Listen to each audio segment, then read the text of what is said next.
Are your synthwave drums sounding a little flat? Let me show you guys how I add depth and space to my drum mixes. Check this out. So what I have here is a simple drum beat, and I want you guys to use some of these techniques. The next time you decide to create a beat and it's a little flat, try this one tip.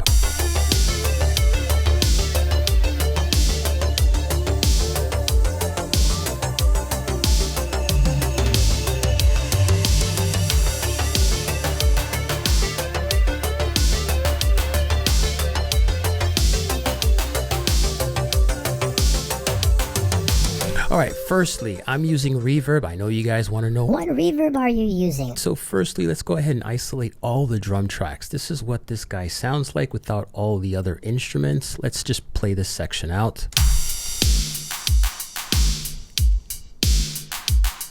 Cool. Let's turn our attention to the return channel. One of the favorite reverbs I like to use is the Valhalla Vintage Verb. Here I have it set to non-linear. I'm going to get into this momentarily, but I want you to pay attention to this track. This is my clap track. If I isolate it, it sounds like this. Cool. And I like to use stuff like this because it just sets the listener up for what the space sounds like. So without the reverb, right, the non-linear here, the Valhalla, the drum sequencing sounds like this.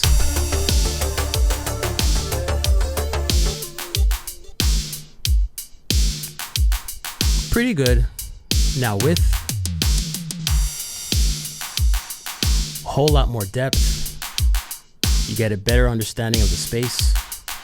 All right, so basically when I'm programming my drums, I like to keep one instrument all the way to the far back, sometimes a few more. In this case, I also have the tom hits. These guys over here, let me scroll up. These tom hits are also being fed into this non-linear reverb. This is what it sounds like without.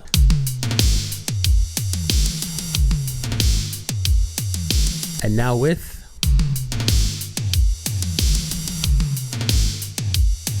All right, let me isolate that return channel.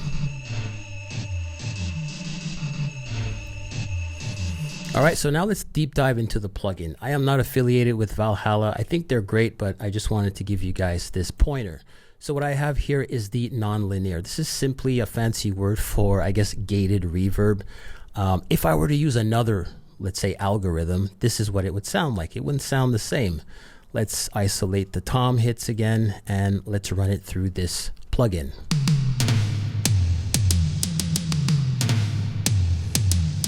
Not exactly what we're going for, right? This sounds a little muddy, a little cluttered, especially in the context of a mix. Let's set it back to non-linear. All right, so clearly you get these sort of truncated, gated hits. And the way we can manipulate the length of those hits is by adjusting the shape. Not so much the decay knob here. It's set to 4 seconds. I can crank this up and it won't make a difference. Check this out. No effect, all right?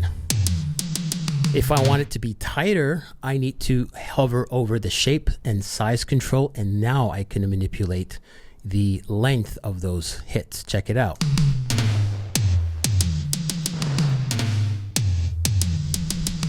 If I want it tighter,